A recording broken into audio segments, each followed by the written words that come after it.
ನೋಡಿ, ನಾನು ಶಾಸಕನಾಗಿ ಬರುವಾಗ ಈ ಮಾನಿ ಮತ್ತು ಸಂಪಾಜಿ ರಸ್ತೆಯನ್ನು 4 ಲೇನ್ ಮಾಡಬೇಕು ಅಂತ ಒಂದು ಪ್ರಸ್ತಾವನೆ ಇತ್ತು. ಅದು ಏನು ಪಿ ಡಬ್ಲ್ಯೂ ಡಿ ಇಲಾಖೆಯಲ್ಲಿ ಇತ್ತು. ಅದನ್ನು NHಗೆ ನ್ಯಾಷನಲ್ ಹೈವೇ ಇಲಾಖೆಗೆ ಹಸ್ತಾಂತರ ಮಾಡಿ 3 ವರ್ಷ ಆಯಿತು. ನಾನು 3 ವರ್ಷದಿಂದ ಕೂಡ ಆ ಇಲಾಖೆಗೆ ಹೋಗಿ ಅಧಿಕಾರಿಗಳ ಹತ್ರ ಅದರ DPR ಮಾಡುವ ಬಗ್ಗೆ ಅದನ್ನು ಆ್ಯನ್ಯುವಲ್ ಪ್ಲ್ಯಾನಲ್ಲಿ ಸೇರಿಸಬೇಕು. ಮೊದಲಿಗೆ ಆ್ಯನ್ಯುವಲ್ ಪ್ಲ್ಯಾನಲ್ಲಿ ಸೇರಿಸಿದ ನಂತರ DPR ಮಾಡಲಿಕ್ಕೆ ಬರ್ತದೆ. ಆ್ಯನ್ಯುವಲ್ ಪ್ಲ್ಯಾನಲ್ಲಿ ಹೇಗಾದರೂ ಒತ್ತಡ ಮಾಡಿ ಸೇರಿಸಿದ್ದೀನಿ. ಆನಂತರ DPR ಮಾಡಲಿಕ್ಕೆ ಬಂತು. DPR ಮಾಡಲಿಕ್ಕೆ ಟೆಂಡರ್ ಕರೀಲಿಕ್ಕೆ ಒಂದು 6 ತಿಂಗಳು ಹೋಯಿತು. ಆನಂತರ DPR ಮಾಡಲಿಕ್ಕೆ ಸ್ಯಾಂಕ್ಷನ್ ಆಗಲಿಕ್ಕೆ ಹಾಗೆ ಪೆಂಡಿಂಗ್ ಇತ್ತು ಕೇಂದ್ರ ಸರ್ಕಾರದಲ್ಲಿ. ಇದು ರಾಜ್ಯ ಸರ್ಕಾರದ ಕೆಲಸ ಅಲ್ಲ, ಕೇಂದ್ರ ಸರ್ಕಾರದ ಕೆಲಸ. ನಾನು ಇದರಲ್ಲಿ ಏನು ರಾಜಕೀಯವನ್ನು ಮಾತಾಡಲಿಕ್ಕೆ, ನನ್ನ ಹತ್ರ ಇದರಲ್ಲಿ ರಾಜಕೀಯವನ್ನು ಮಾತಾಡಿದ್ರೆ ಬೇಕಾದಷ್ಟು ಇದೆ. ನಾನು ಅದನ್ನು ಮಾತಾಡಲಿಕ್ಕೆ ಹೋಗುವುದಿಲ್ಲ. ನಮಗೆ ಅಭಿವೃದ್ಧಿ ಮಾತ್ರ ಬೇಕಾದ್ದು. ಆನಂತರ ಕೆಲವು ಭೇಟಿಯನ್ನು ಮಾಡಿದೆ. ಆನಂತರ ಇವ್ರ ಹತ್ರ ದುಡ್ಡು ಕೊಡಲಿಲ್ಲ. ಕೇಂದ್ರ ಸರ್ಕಾರದಿಂದ DPR ಮಾಡಲಿಕ್ಕೆ ಸುಮಾರು 3-3.5 ಕೋಟಿ ಬೇಕಿತ್ತು, ಕೊಡಲಿಲ್ಲ.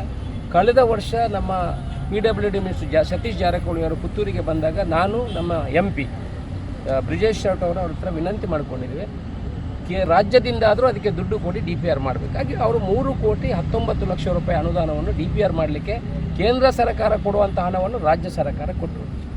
ನಾನು ಮತ್ತು ಬ್ರಿಜೇಶ್ ಶೆಟ್ ಅವರು ಮಾಡಿದ ವಿನಂತಿ DPR ಮಾಡಿದ್ದು ಫೈನಲ್ DPR ಆಗಲಿಲ್ಲ. ಒಂದು ರಫ್ DPR ಮಾಡಿದ್ರು, ನಮ್ಮ ಹತ್ರ ತಂದು ತೋರಿಸಿದ್ದಾರೆ. ನಾವು ಅದಕ್ಕೆ ಇದು ಆಗೋದಿಲ್ಲ, ಕೆಲವು ಫ್ಲೈಓವರ್ಸ್ಗಳೆಲ್ಲ ಬೇಕು ಅಂತ ಹೇಳುವಾಗ ಮತ್ತು ಅವರು ಹೇಳಿದರು ಫ್ಲೈಓವರ್ಸ್ಗಳೆಲ್ಲ ಬೇಕಾದರೆ NHAಗೆ ಹೋಗಬೇಕು. NHಯಿಂದ ಅಪ್ಗ್ರೇಡೆಡ್ NHAಗೆ ಹೋಗಬೇಕು. ಆಯಿತು, NHAಗೆ ಕಳಿಸಿ ಅಂತ ನಾವು ಪತ್ರವನ್ನೆಲ್ಲ ಕಳಿಸಿ NHAಗೆ ಹೋಯಿತು. ಆನಂತರ ಕೆಲವು ಒತ್ತಡಗಳು ಏನು ಬಂದಿದೆ ಅಂತ ನನಗೆ ಗೊತ್ತಿಲ್ಲ. ನಮಗೆ NHA ಹೋದರೆ ಒಳ್ಳೆಯದಿತ್ತು, ಆದರೆ ನಮಗೆ ಫ್ಲೈಓವರ್ಗಳು ಬೇಕು. ಆನಂತರ ಪುನಃ ಅದು NHಗೆ ತಿರುಗಿ ಬಂತು. NHನವರೇ ಮಾಡ್ತೀವಿ, ಯಾಕಂತ ಹೇಳಿದ್ರೆ ಮಡಿಕೇರಿಯಲ್ಲಿ ಒಂದು ಸ್ಟ್ರೆಚ್ ಅವರಿಗೆ NHA ಅವರು ಮಾಡಲಿಕ್ಕೆ ತೊಂದರೆ ಆಗ್ತದೆ ಅಂತ ರೀಸನ್ ಕೊಟ್ಟು NHಗೆ ಬಂದಿದೆ. ತೊಂದರೆ ಇಲ್ಲ, NHಗೆ ಬಂದರೆ ನಮ್ಮದು ವಿವೇಕಾನಂದ ಕಾಲೇಜ್ ಹತ್ರ ಫ್ಲೈಓವರ್ ಆಗಬೇಕು, ಈ ಸರ್ಕಲ್ ಹತ್ರ ಆಗಬೇಕು, ಮತ್ತು ನಮ್ಮ ದರ್ಬೆ ಸರ್ಕಲಲ್ಲಿ ಅಲ್ಲಿ ಫ್ಲೈಓವರ್ ಆಗಬೇಕು. ಇದೆಲ್ಲ ನಮ್ಮ ಕಂಡೀಷನ್. ಯಾಕಂದರೆ ಆವಾಗ ಒಮ್ಮೆ ನಮ್ಮ ಪರಿಸ್ಥಿತಿ ಏಕೆಂದರೆ ಒಮ್ಮೆ ಮಾಡೋದು ಪುನಃ ಹಾಕಿ, ಒಮ್ಮೆ ಮಾಡೋದು ದುಡ್ಡು ಯಾರ್ದು, ನಾವು ಟ್ಯಾಕ್ಸ್ ಕಟ್ಟಿದ್ದೆ ದುಡ್ಡು. ನಾನು ಟ್ಯಾಕ್ಸ್ ಕಟ್ತೇನೆ. ನಾನು ವರ್ಷಕ್ಕೆ ಒಂದು 5-6 ಕೋಟಿ ಇನ್ಕಮ್ ಟ್ಯಾಕ್ಸ್ ಕಟ್ತೇನೆ. GST ಬೇಕಾದಷ್ಟು ಕಟ್ತೇನೆ. ದುಡ್ಡು ನಮ್ಮದಲ್ಲ. ನಾವು ಇಡ್ಲಿ ತಿಂದರೂ ಟ್ಯಾಕ್ಸ್ ಇದೆ, ದೋಸೆ ತಿಂದರೂ ಟ್ಯಾಕ್ಸ್ ಇದೆ. ನೀವು ಹಾಕಿದ ಶರ್ಟ್ ತಗೊಂಡ್ರು ಟ್ಯಾಕ್ಸ್ ಇದೆ. ಈಗ ಒಳ್ಳೆ ಟ್ಯಾಕ್ಸ್ ಇದೆ. ಮನೆ ತಗೊಂಡ್ರು ಟ್ಯಾಕ್ಸ್ ಇದೆ. 48% ನೀವು ಮನೆ ತಗೊಂಡ್ರೆ ಟ್ಯಾಕ್ಸ್ ಕಟ್ಟಬೇಕು. ನಾವು ಟ್ಯಾಕ್ಸ್ ಕಟ್ಟಿದವನಿಗೆ 1 ಪೈಸೆ ಏನು ಇಲ್ಲಿ ಸಿಗೋದಿಲ್ಲ, ಅದು ಬಿಡಿ. ಸೊ ಅದಕ್ಕೆ ನಾನು ಅವರು ಹೇಳೋದು, ಹಾಗುವಾಗ ಒಂದನ್ನೇ ಮಾಡಬೇಕು, ಪುನಃ ಅಪ್ಗ್ರೇಡ್ ಇಲ್ಲ, ಒಂದನ್ನೇ ಮಾಡಬೇಕು ಅಂತ. ಮೊನ್ನೆ ಕೂಡ ಹೋಗಿ ಅಲ್ಲ ರೀಜನಲ್ ಹೆಡ್ ಹತ್ರ ಮಾತಾಡಿದ್ದೀನಿ. ಇದನ್ನು ವ್ಯವಸ್ಥಿತವಾಗಿ ಮಾಡಬೇಕು, ಆದಷ್ಟು ಬೇಗ. ನಾವು ಕೊಟ್ಟ ದುಡ್ಡು ಯಾಕೆ 3,19 ಲಕ್ಷ ಏನಾಗಿದೆ? 2 ವಾರದ ಒಳಗೆ ಅದನ್ನು ಮಾಸ್ಟರ್ ನೀವು DPR ಮಾಡಿ ಸಬ್ಮಿಟ್ ಮಾಡಬೇಕು. ಅಲ್ಲಿಂದ ಅಲೈನ್ಮೆಂಟ್ ಅಪ್ರೂವ್ ಆದ ನಂತರ ನಮ್ಮ ಹತ್ರ ಬಂದು ಪುನಃ ನೀವು ಅದನ್ನು ತಗೊಂಡು ಗ್ರೀನ್ ಫೀಲ್ಡಲ್ಲಿ ಎಲ್ಲಿ ಹೋಗ್ತದೆ, ಫ್ಲೈಓವರ್ಸ್ ಎಲ್ಲ ಆಗ್ತದೆ, ಅದನ್ನು ಚರ್ಚೆ ಮಾಡಿ ಇಮಿಡಿಯೇಟ್ ಅದನ್ನು ಅಪ್ರೂವಲ್ ಕಳಿಸ್ಬೇಕು ಅಂತ ಚರ್ಚೆಯನ್ನು ಮಾಡಿದ್ದೀನಿ. ನನಗೊಂದು ಆಸೆ ಇದೆ, ಇನ್ನು 2 ವರ್ಷ ಎಲ್ಲ ಆದರೂ ಅದು ಲ್ಯಾಂಡ್ ಅಕ್ವಿಷನ್ ಆಗಿ ಟೆಂಡರ್ಗೆ ಹೋಗಲಿ ಅಂತ ನನ್ನ ಆಸೆ. ರೋಡ್ ಅಂತ 2 ವರ್ಷದಲ್ಲಿ ಆಗೋದಿಲ್ಲ.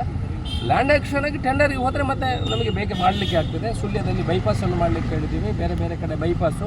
ಮತ್ತು ಮಾಣಿಯಲ್ಲಿ ಏನಾದರೆ ಈಗ ಬರುವಂಥ ಟರ್ನ್ ಏನಿದೆ, ಅಲ್ಲಿ ದೊಡ್ಡ ವೆಹಿಕಲ್ ಟರ್ನ್ ಆಗಲಿಕ್ಕೆ ಸಾಧ್ಯ ಇಲ್ಲ.